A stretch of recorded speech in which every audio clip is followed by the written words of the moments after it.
Hello, welcome to Finish It Friday. Where's my face? You're not going to see my face today because I'm on the other side of the table. And I wanted to talk about this. Does it look familiar to you? Do you remember me working on this? Yes, I've spoken about it many times, but I finally have it together. Almost. It's still supposed to have a 3-inch pink border all the way around it. And then after that you can do what you want, add more borders or not. Probably not, because this is a very big quilt. It is 81 by 88, 81 and a half by 88 when it's done. This is Bethany Reynolds' Emerging Stars pattern that I have a playlist of videos where I'm putting this together. As of late, I haven't been filming this as far as technique or construction because it's just, repetition on these stars. So, just wanted to show it to you today because I have all the rows together. And I feel pretty accomplished about that, even though I'm still not finished with it. So now let's get into some of your finishes for this week. Okay, let's get into the email for this week and see what we have turned in. Looks like I have one from Dolores. This is her Great Granny Squared, a pattern by Lori Holt. I do believe we have seen this before she got it quilted. But now she has it all quilted and bound. And you can see that it's a very, very scrappy looking, old-fashioned looking quilt with lots of beautiful stippling on there or meander. I just love this pattern. I would really like to make one sometime. I'll have to think about fabrics or whether or not I would want to make it scrappy or with a particular line. Nice old-fashioned block. And love your beautiful diamond border around the edges. Very nice. And then she later sent me another one. And this is a rag quilt. It hasn't been washed yet, but you can see how she's done her ragging there on the edges of each block and the typical square pattern in each of the blocks that you do on the machine. Very simple, easy pattern, and I love the earth tones that you've used, and this will be a very cozy quilt. We have one from Victoria. Actually, she has two. She has two different carpenter stars here. And she says that these are the tops only. And one is for her granddaughter's graduation. And then the other one is from a class she took at Soya. It's the lavender one that's for her granddaughter. Very pretty.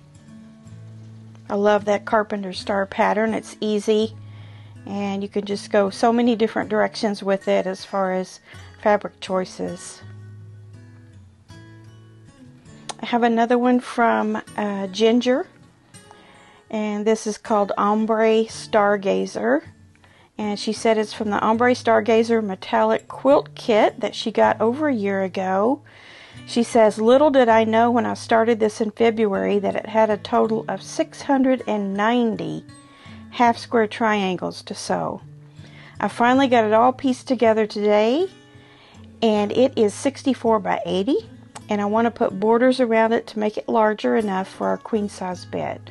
After all the hard work on this one, I'm keeping it for myself. I think I'm looking at least 3 borders. and she asked for suggestions.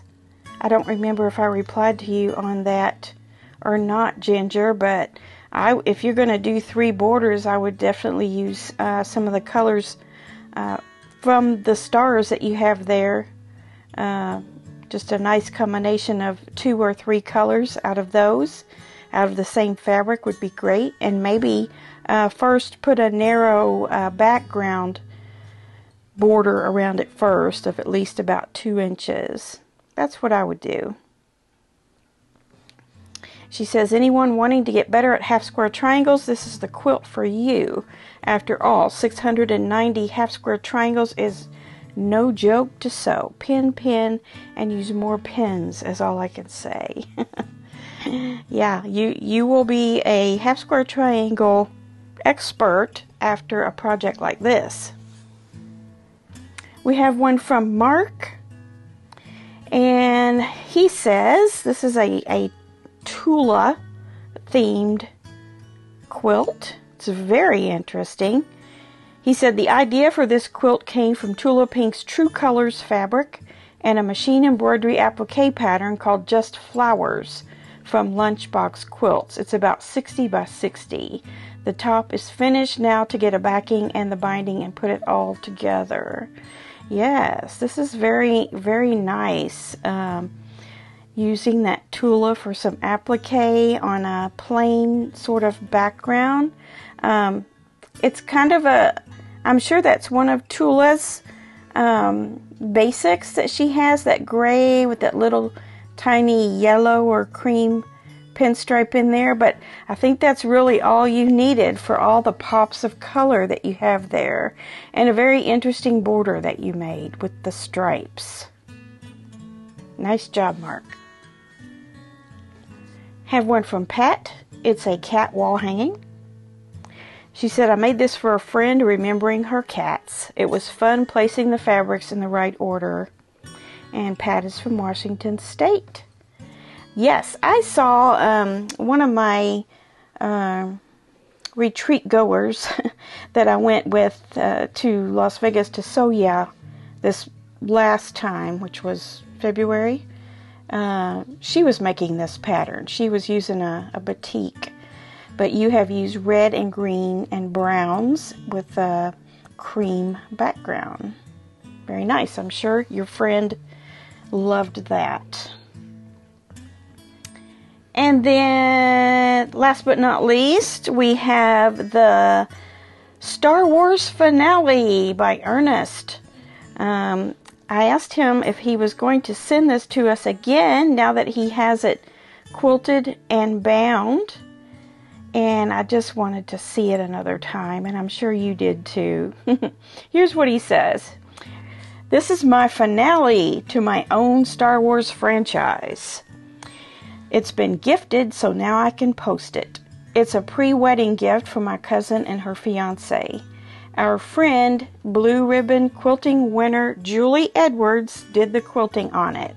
It's a pantograph called Samurai. The quilt is 73 by 93. The backing is from Northcott, and the quilt now lives in Oklahoma City and has stayed in the family. I love Star Wars, but I'm glad this installment is over. You can always expect to be entertained by Ernest's narrative there.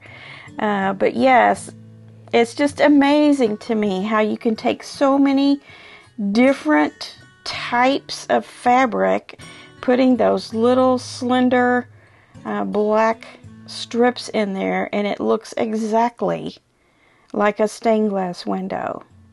Very, very impressive. Another thing I must try one of these days. And then we see the back there, and it's very much within the Star Wars themed look. Kind of looks like a night sky. So that was very appropriate. And the quilting by Julie is out of this world amazing and goes very well with the theme as well. So that is what we have for this week. Thank you all for sharing these with us. And I'll just take a few moments here to phase out on Ernest's quilt.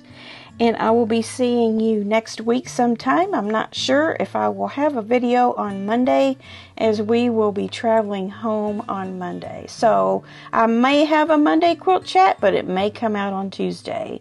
Either way, we'll come out with something on Tuesday and or Wednesday. And then we'll see you again here on Finish It Friday. Bye.